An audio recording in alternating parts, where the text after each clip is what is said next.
Kristo, ang Diyos, nagtao po ng utos sa tuya na ang magulang igalang, mahalin, at respetuhin. Amen. Amen. Amen. Kaya po muli, sa mga magulang na narito, kay Sis Ivy, kay Sis Joey, Pastora Nancy, saka kay Pastora Lani, kinanay, sa Kuyang Agum. Ika niya, gusto mo na mabin niya. Pastora Nancy, siya pa, kinanay ako, Pastora Noemi, si nanay, si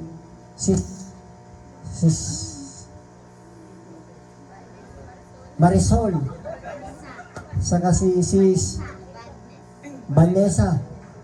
Oh. Yan po.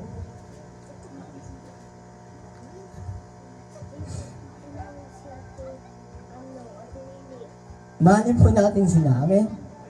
Amen? Bigyan po natin.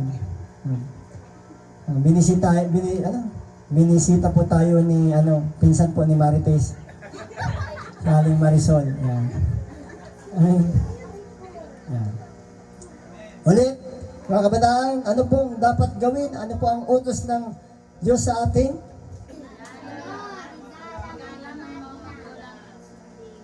Amen. Hindi lang po yan sa nguso, kundi sa Amen. Oh, kambing na naman ang sagot niyo. Amen. Yung pagtuba, Amen. Yan. Di ba, Kuya CJ? Mahalin mo ang iyong magulang. Huwag mong laging huwag mong gugulangan. Amen. Sundin ang iyong magulang. Huwag mong tataguan. Ipagtanggol yan. Ipagtanggol mo.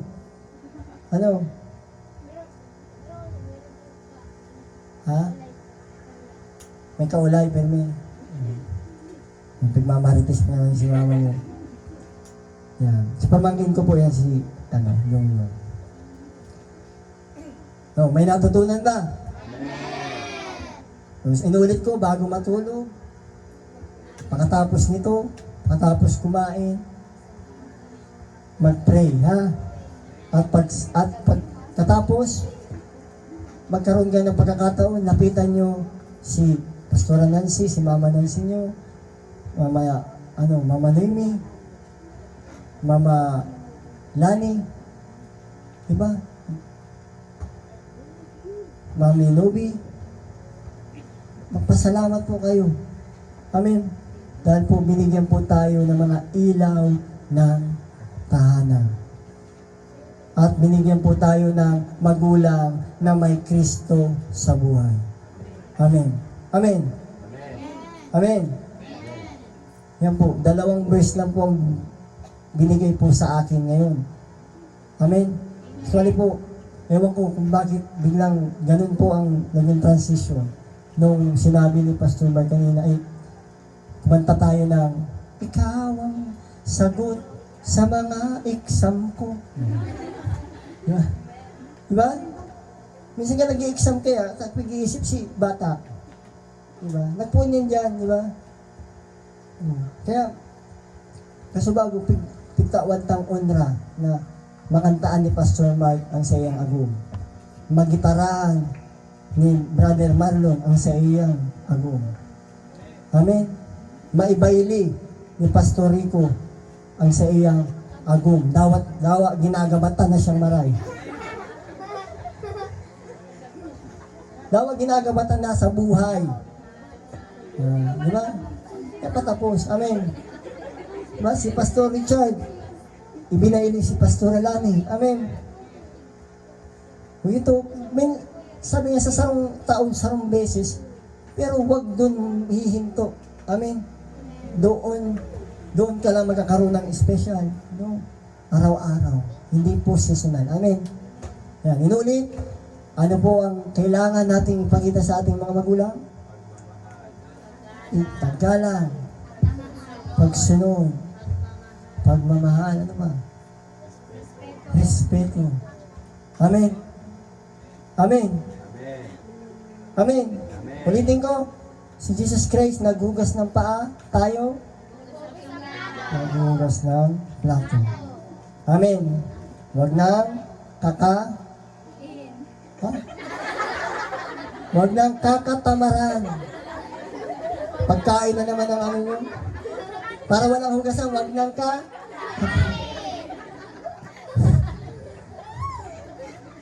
ang talaga mga magulang talaga yan.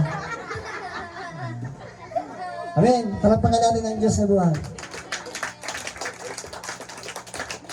Sa Diyos lamang po ang papuri. Tawagin ko si Pastor Mark kung mayroon pa pong iyaan si Pastor Mark. Glory to God po. Yan po ang magtatapos.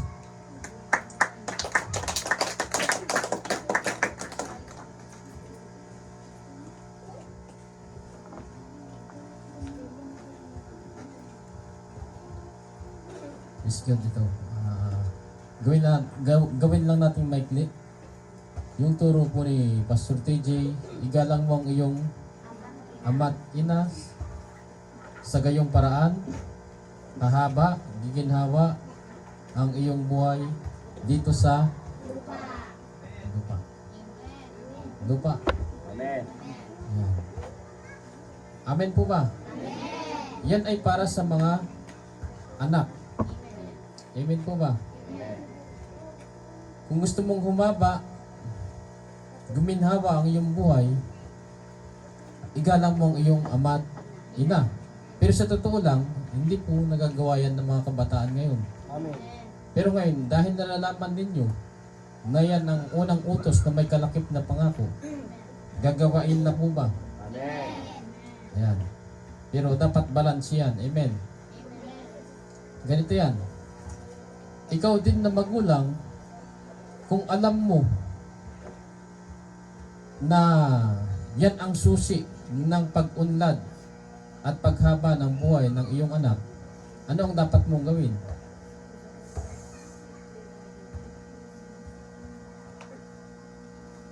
Di ba yung mga bata, ayan, mga kabataan, nalalaman nila ngayon na kailangan kayong igalang. Amen. Di ba? Ngayon, ikaw naman na magulang, lalaki ka man o babae, basta ikaw ay magulang, nalaman mo na yan ang sikreto para uunlad at haba ang buhay ng iyong anak. Ano ang dapat mong gawain?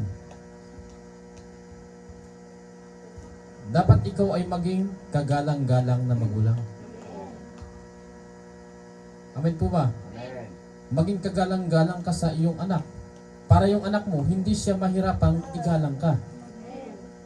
Amen po. Nakukuha po ba? Amen. Gusto mong igagalang ka ng iyong anak.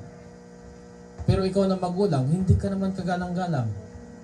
At alam mo rin yung utos na yan. Amen po ba? Lahat naman siguro tayo, Kristiyano na dito. Amen. Amen. Alam mo na yung utos na yan. Amen po, igalang mo ang iyong ama't ina. Igalang mo ang iyong ama't ina. Ngayon, nalaman ng anak, ginalang yung kanilang ama't ina. Ikaw naman na magulang, nalaman mo rin, kung gusto mo, kung may pagmamahal ka talaga sa anak mo, ay yun pala ang sikreto para magkaanak ako ng mayaman. Di ba? Yun pala ang sikreto para maunlad yung buhay ng anak ko. Yung igalang niya ko. Ha? Di ba? Ay, magiging kagalang-galang na pala ako sa kanya para hindi siya mahirapan igalang ako. Amen. Baka nagdedemand ka ng paggalang na iyong anak pero ikaw ay hindi naman kagalang-galang. Amen po ba? Amen. Amen po. Teamwork yan. Yung anak mo, igagalang ka, ikaw naman maging kagalang-galang ka. Yan po ang balansing pag-unawa sa salita ng Diyos. Amen po ba? Amen. Yan ang balansing pag-unawa ng salita ng Diyos. Ikaw na anak, kapag nalaman mo, igalang mo. Ikaw naman na magulang, kapag nalaman mo, yun palang sekreto, susi ng pag-unlad ng iyong anak, maging kagalang-galang ka. Amen po ba? At ngayon, may limitasyon po ba ang pagsunod ng anak sa magulang? Sino po nagsabing wala? Ayan, para malaman natin. May limitasyon po ba ang pagsunod ng anak sa magulang? Amen. Sino po nagsabing meron? Taas ng kamay. Sino po nagsabing wala? Biglang nawala. Meron pong limitasyon yung pagsunod mo sa iyong magulang. Amen po ba? Amen. Kasi baka yung magulang na magulang. Naunawaan po ba? Yung magulang na magulang. Naunawaan po ba? Amen. Yung magulang na magulang, alam niya yung Bible verse na yan. Epeso, ano yan? Epeso 6, chapter 1, verse 1 to 4. Amen. Yung magulang na magulang, ayan, ginamit niya yung Epeso chapter 6, verse 1 to 4. Oh, anak, sabi, igalang mo ang iyong ama't ina. Oh. Igalang mo ang iyong ama't ina. Nakahaba, giginawa ang buhay mo. Anak, gawin mo ito. Anak, gawin mo ito. Anak, gawin mo ito. Ibigay mo lahat. Ganun. Tapos, kahit pagod na yung anak niya, hindi anak, Epeso 6.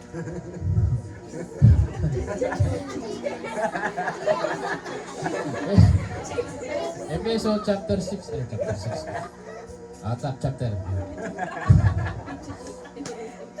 Naging abusado na yung magulang dahil sa Bible verse na yun, di ba?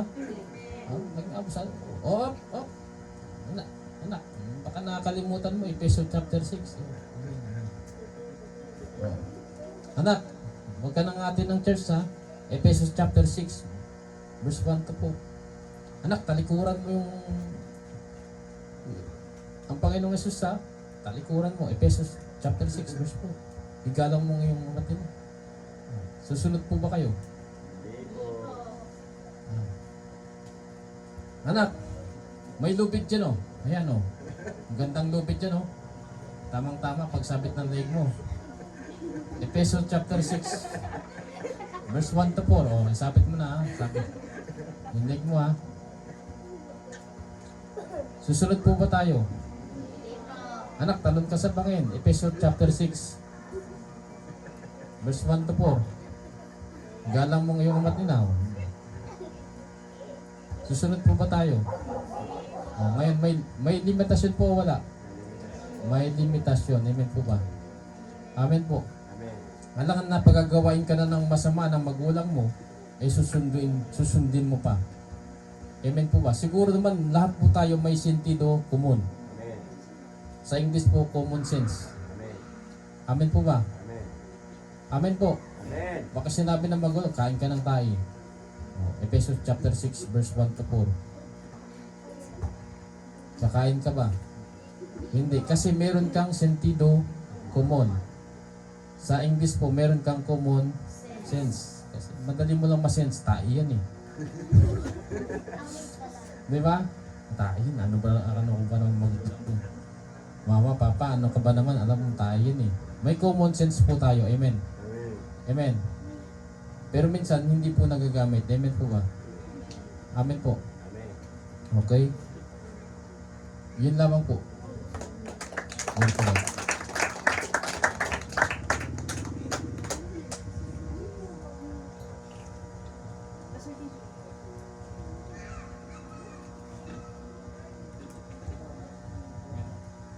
Worship team.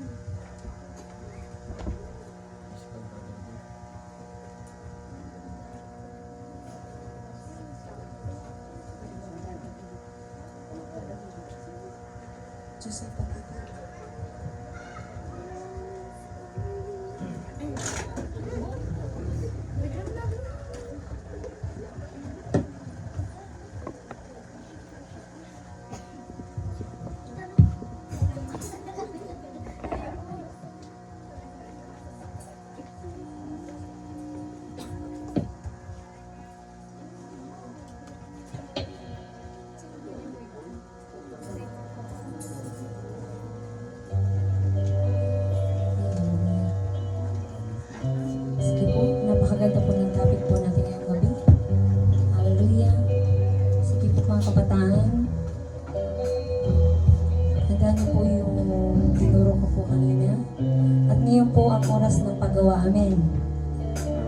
Hallelujah. Ngayon nalaman po natin ang katuruan ni Kristo. Ngayon po, tahanap po at paramdam po natin. Hindi lang po sa ating mga magulang, maging magulang po natin sa espiritual, sa mga nakakatanda nating kapatid. Amen. Hallelujah. Hari po natin ikutin ang bawat sabang, inawit po natin yung paramdam po natin ng ating pagmamahal na mula sa ating Panginoon. Hallelujah.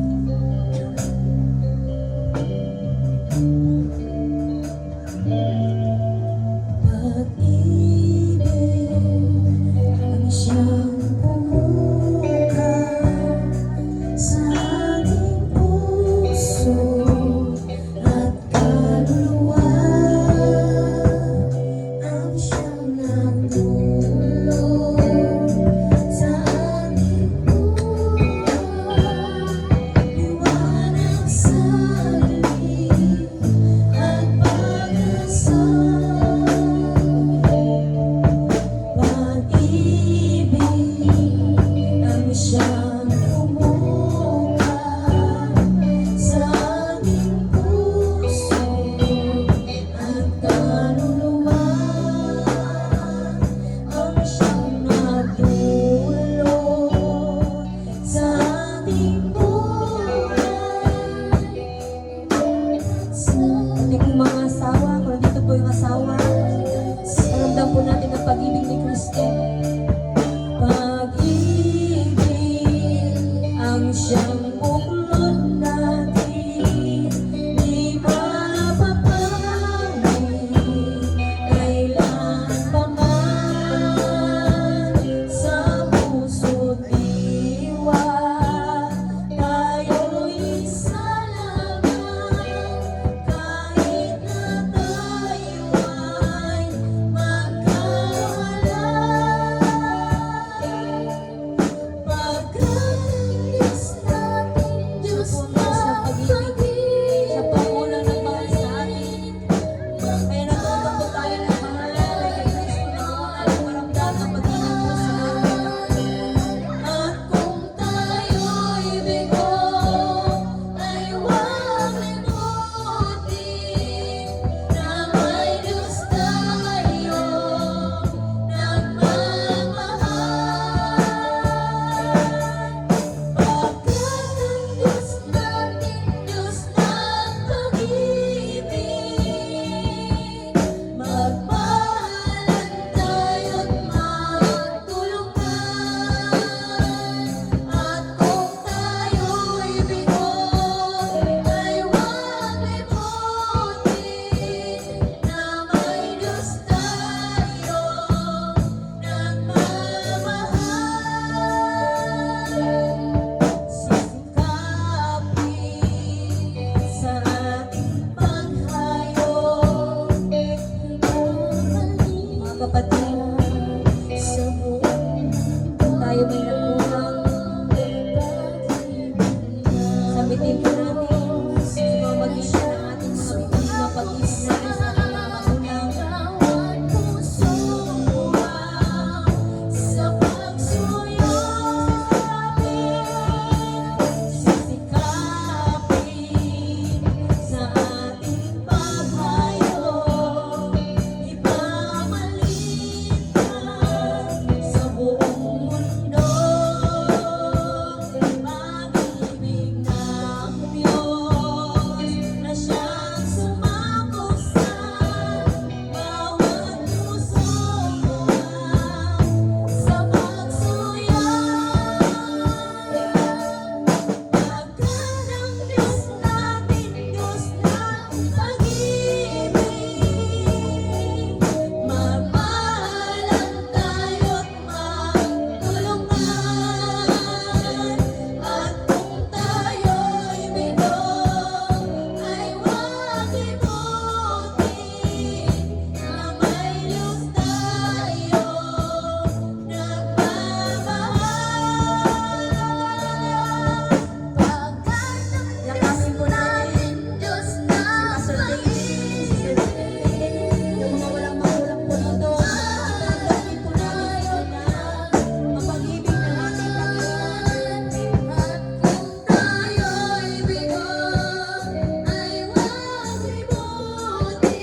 sa Na siyang unang magmahal lang tayo. paramdam sa akin ng pag-ibig. At kung tayo'y bigo, ay huwag limutin na may Diyos tayo. Huwag nating ilimutin na may Diyos na Pagkat ang Diyos natin, Diyos ng pag-ibig, magmahalan tayo't magtulungan. At kung tayo'y bigo, ay huwag limutin na may Diyos tayo nagmamahal.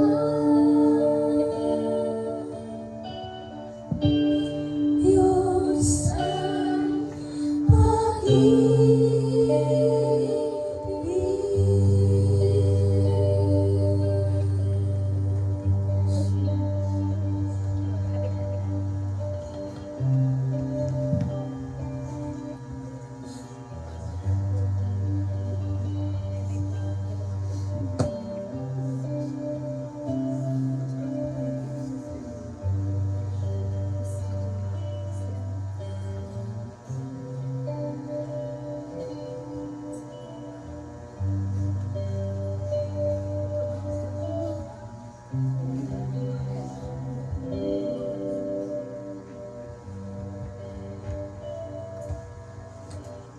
Praise God.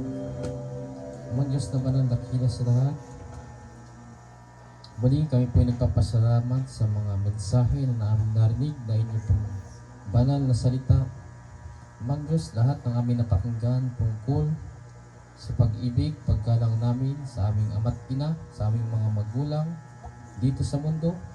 Amang Diyos, kung meron po isa man sa amin na hindi pa marunong gumalang sa aming mga magulang pisikal, Amang Diyos, turuan niyo po ang bawat isa, tulungan niyo po ang bawat isa na tunay na maigalang na ang aming mga magulang, sapagkat hindi po masama na sundin ang aming magulang kung mabuti naman ang kanyang mga pinag-uutos. Amang Diyos, turuan niyo po ang bawat isa na ibigin ang kanyang magulang. Hallelujah. At ang mga magulang na rito, turuan niyo rin po sila na maging kagalang-galang sa kanilang mga anak. Amang Diyos, ang lahat ng aming napakinggan na natutunan, ito po'y hindi na mabura sa aming puso at isipan. At ito po'y aming maisagawa ng totoo. Ito po'y magliwanag sa aming buhay. Hallelujah. Maraming salamat po. Ito po ang aming nagkakaisang panalangin sa makapangyarihang pangalan ng anak ko pong si Yeshua, na aming Panginoon at tagapagligtas. Ang lahat ay magsabi na, Amen.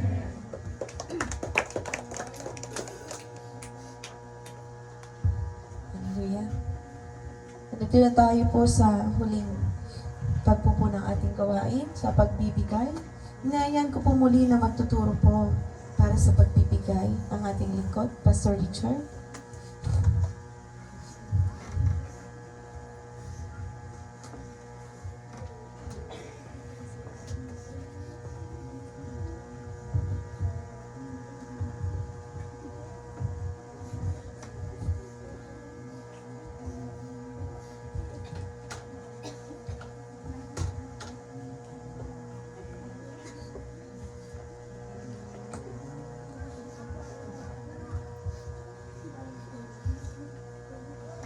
Magandang gabi po sa ating lahat.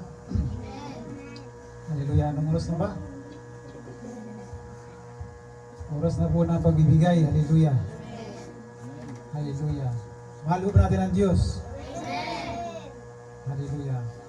Ang tunay na umibig sa bisita ng Diyos ay hindi lamang sa pamagitan ng salita, kundi sa gawa. Hallelujah. So, kung paano natin iniibig ang Diyos, kung paano tayo magbigay ng panahon para sa Kanya, sa buong araw, itong araw na ito ay para sa Panginoon. Kaya di na pwede na kaligtahan natin na magbigay sa Kanya kung anong mayroon tayo. Ang pagbibigay hindi lamang sa financial, kundi sa mga bagay-bagay. Pwede pa natin ibigay yan. Hallelujah. Hindi tayo nagbibigay sa tao, kundi sa Diyos. Kaya ang financial, ito'y patunay na kung ano man natanggap natin, mga financial, hindi pwede natin kaligtahan ng Diyos. Sapagkat ang lahat ng bagay, sabi sa salita ng Diyos sa Roma, chapter 11, verse 36, sabi doon, sapagkat ang lahat ng bagay ay nagmula sa Kanya, sa pamagitan niya, pag-aari niya. Hallelujah. Kaya wala tayong angkinin. Kung ano man mayroon tayo, yan ay galing sa Diyos. Kaya dapat lang natin siyang bigyan ng halaga na magbigay sa Kanya ayon sa natanggap natin. Hallelujah. Kaya alam niyo po, kapag tunay natin mahal ang Diyos, kahit na bukod sa buhay mo ibigay mo sa Panginoon, kahit na ari-arian mo, pwede mo ibigay sa Panginoon. Yung tunay na nagmamahal sa Kanya, hindi ka maghinayan. Meron akong awit na narinig sa bito, less of me and more of you, none of me. Ibig sabihin, kahit wala ako, basta mayroon ka. Kahit kunti man ako, basta mayroon ka, marami sa iyo. Kumbaga, yun ang tunay na pagmamahal sa Panginoon. Na ginagawa mo yan, hindi lamang na ginagawa mo hindi sa tao, kundi sa Diyos. Hallelujah. Alam mo, ang Diyos naghanap ng puso ng gano'n. Hallelujah. Naalala ko lang yung kwento sa babaeng balo sa Luke chapter 8. Hallelujah. 12. Isang babaeng balo, si Jesus nakaupo doon sa tabi ng hulugan sa templo. Habang si Jesus nakaupo sa tabi ng hulugan sa templo, habang nagkakalob yung mga tao, marami mga mayaman nagkakalob ng malaking halaga. Alam niyo, bandang huli nagbigay yung babaeng buka, balo. 2 tansong pilak binigay sa babaeng balo. Pagkatapos na nagbigay yung balo doon sa hulugan, tinawag ng Panginoon ang mga alagad. Sabi niya, sinasabi ko sa inyo,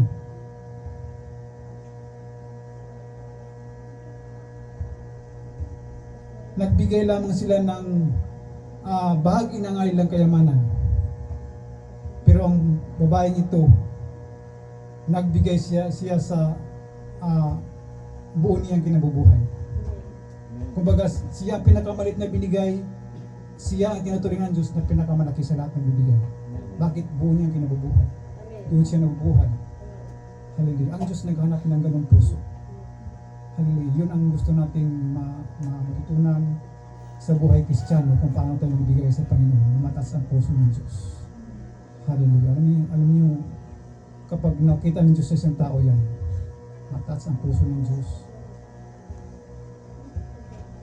Sabihin ko sa iyo, maralaman mo kung ano ang gagawin ng Diyos sa buhay mo, kung paano ka pagpapalain ng Diyos. Kaya maraming mga lingkod ng Diyos pinagpala na kung saan galing ang kayamanan. Kaya yung sabi sa Isaiah chapter 66 verse 12 sabi doon, papadala ko kayo ng walang katapusan pag-unlad, ang kayamanan ng ibang bansa ay papadaloy sa iyo sa inyong kaya ng agos sa inyo. Hallelujah. Walang makapapigil yan. Basta tapat ka sa Panginoon, tunay ka naglilingkod sa Kanya. Ialay mo yung buhay mo sa Kanya para sa Diyos. Ang siya naman ang gagantasan. Hallelujah. Kaya sa oras na ito, anumang mayroon tayo, ibigay natin sa Panginoon. Tatandaan natin, hindi tayo nagbibigay sa tao, kundi sa Diyos tayo nagbibigay. Pinapakain natin ang lingkod ng Diyos. Hindi natin pinakain ang lingkod ng Diyos, kundi ang Diyos mismo pinakain natin. Sapagkat ang Diyos nagbibigay sa lingkod ng Diyos para pamalaan ang gawain ito. Ikaw at ako, bakit tinawag tayo ng Diyos para sa gawain ito? Para tayo makatulong sa gawain ng Panginoon. Kaya sa oras nito, magbigay tayo sa Panginoon. Awit tayo ng awit para sa Panginoon. Magbigay tayo pa sa Panginoon.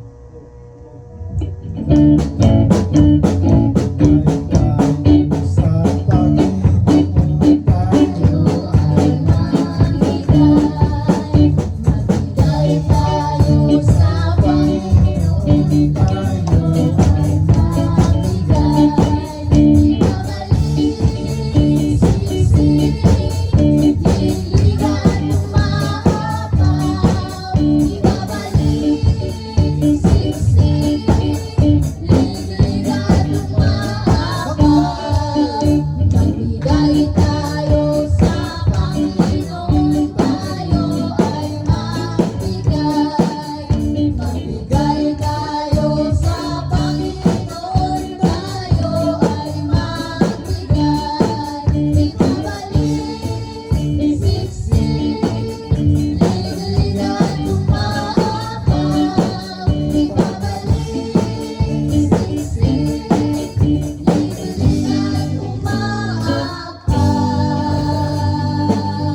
dakilang Diyos, makapangyarihan sa lahat, na may lalang ng langit at lupa at lahat ng bagay dito sa mundo.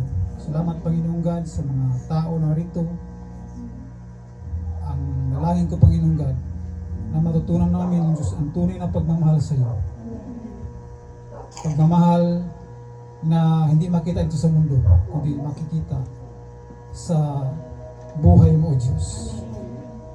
Salamat Panginoon sa mga tao na nagkakaloob, Panginoon God.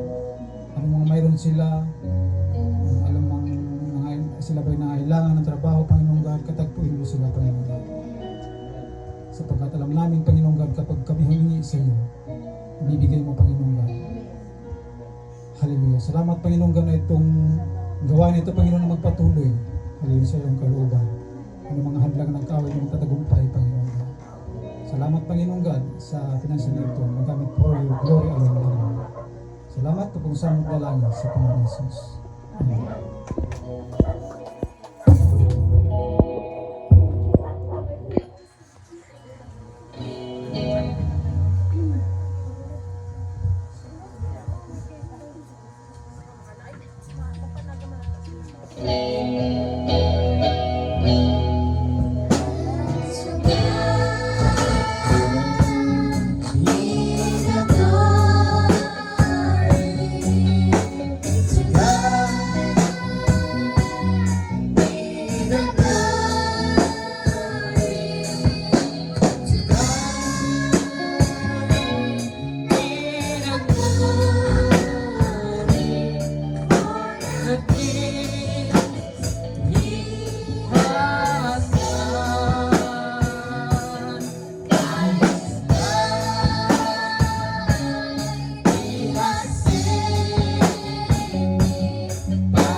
Taas po natin ang dalawa nating kamay at tanggapin ng basbas. Hallelujah. Amang Diyos na banal, kayo po ang Diyos na lumikha ng langit at lupa. Kayo po ang Diyos ni Abraham, Diyos ni Isaac, Diyos ni Jacob, Diyos ng Israel. Kayo po ang Diyos ng mga Diyos, Hari ng mga hari, Panginoon ng Panginoon.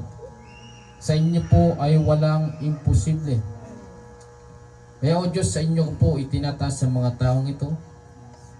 Sa inyo po ako nanalangin para sa kanila. Amang Diyos, ang una ko pong panalangin sa kanila, pagpalain niyo po ang kanilang espiritual na pamumuhay, sapagkat ito po ang pinakamahalaga, ang sila po'y maligtas. Ang maligtas po ang kanilang kaluluwa. Amang Diyos, wag niyo po silang iiwan ni pababayaan man. Amang Diyos, ilayo niyo po sila sa lahat ng uri ng disgrasya. Ilayo niyo po sila sa lahat ng uri ng sakit karamdaman na gawa ng diablong kaaway. Hallelujah. Amang Diyos, pagalangin niyo po sila sa kanilang mga sakit na gawa ng diablong kaaway. Hallelujah.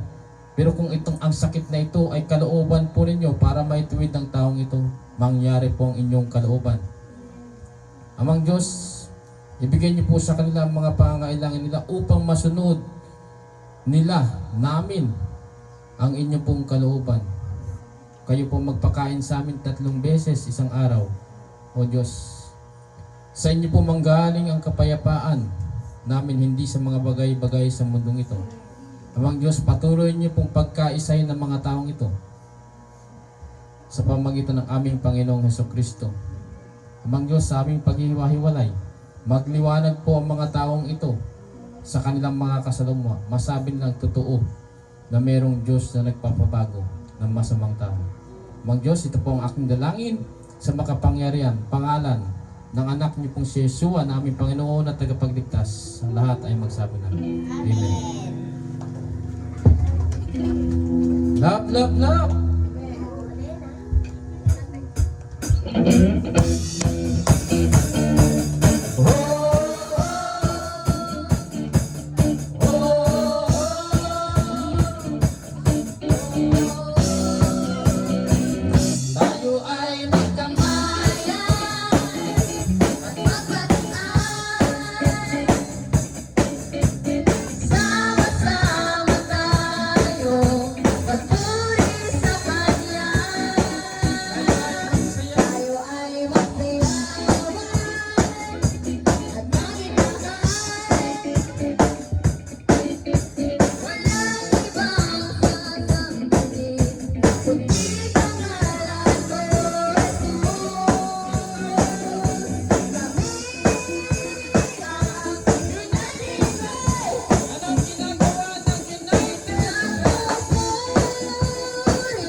Hallelujah. Ubusan ng boses para kay Kristo. Amen. Narinig niyo naman yung boses ko, malat na mo. Glory to God.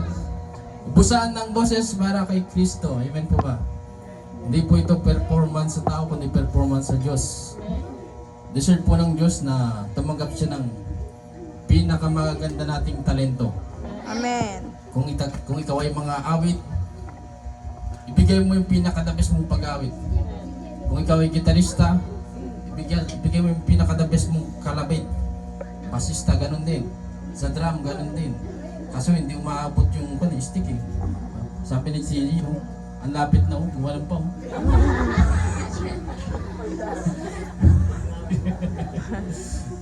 Hallelujah. Kung ikaw ay backup singer, bigay yung pinaka-the best mong pag second voice, pag humming. Di ba? Ikaw ay videographer. Hallelujah. Dapat active ka. Lahat ng umiiyak yung ilong, nakatutok eh. Di ba? Kanina, imbis na mata yung umiyak, yung ilong po yung umiyak eh. Hindi luha ang tumulo eh. Amen po ba? Okay. Hindi po tayo nag-perform sa tao, sa Diyos. Amen po ba? Kaya talagang ginagalingan natin. Amen po. Amen po ba?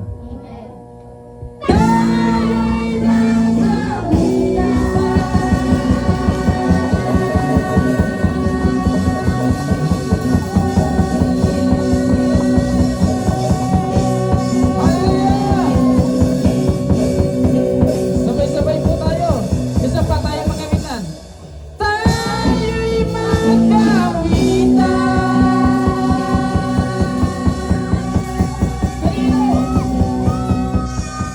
Kanino tayo maawit? Sa Kanya.